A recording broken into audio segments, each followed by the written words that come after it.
नागपूर येथून शेगावच्या दिशेनं निघालेल्या पायदळ वारीचं तिवसा तालुक्यात भक्तिभावानं स्वागत करण्यात आलं।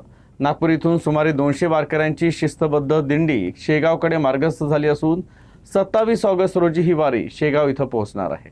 नागपूर ते शेगाव या पायदळ प्रवासादरम्यान नियोजित ठिकाणी मुक्काम करत वारकरी मोठ्या भक्तिभावानं, उत्साहानं आणि शिस्तीनं मार्गक्रमण करत आहेत।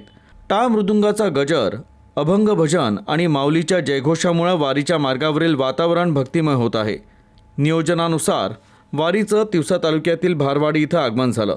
यावेळी श्री संत सत्यदेव महाराज मंदिरात परमहंस सत्यदेव महाराज संस्थान आणि राऊत परिवाराच्या वतीनं पालखीचं विधिवत पूजन करून वारकऱ्यांचं स्वागत करण्यात आलं।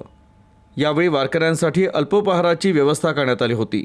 स्वागत आणि पूजनानंतर दिंडी तिवसाकडे मार्गस्थ झाली। यावेळी वारकऱ्यांसह नागरिकांनी मोठ्या उत्साहात सहभाग घेतला, तर तिवसा परिसरात उत्साहाचं वातावरण निर्माण झालं होतं। विविध जयघोषांनी संपूर्ण परिसर दुमदुमून गेला होता। भक्ती, श्रद्धा, शिस्त आणि सामाजिक एकोपा यांचा सुंदर संगम या पायदळ वारीत पाहायला मिळाला।